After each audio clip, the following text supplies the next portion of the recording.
শবে কদরের সমস্ত মর্যাদা কসম খোদার একজন ব্যক্তির পক্ষে নিশ্চিত অর্জন সম্ভব।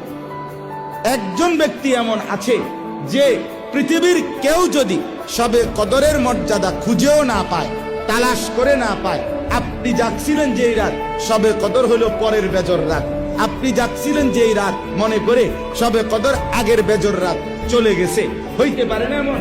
তো এইটা বোঝা গেল কেউ কেউ বঞ্চিত হওয়ার সুযোগ আছে, সুযোগ আছে কিনা। কিন্তু একজন ব্যক্তি যে কোনোভাবেই শবে কদর তার জীবন থেকে সে বঞ্চিত হবে না, শেষ দশকের সমস্ত মর্যাদা সে পাবেই পাবে, ওই একজন ব্যক্তির নামই হলো আল্লাহর ঘর মসজিদে যিনি ইতিকাফ করেছেন।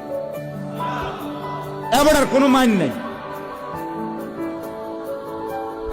শবে কদর যেই রাত্রেই হোক শেষ দশকে, যেই ঘন্টাতে উনি যদি একেবারে পুরা ঘুমেও থাকে, মসজিদে বলে ফুল ঘুমে শবে কদর এর যাইতেছে গায়ে দিক দিয়ে, ওনার উর্ফি দিয়ে দেবে, ওনার উর্ফি দিয়ে আপনি জেন দিয়ে ঘুরে আইয়েন, আপনি এই রোডে ঢুকতে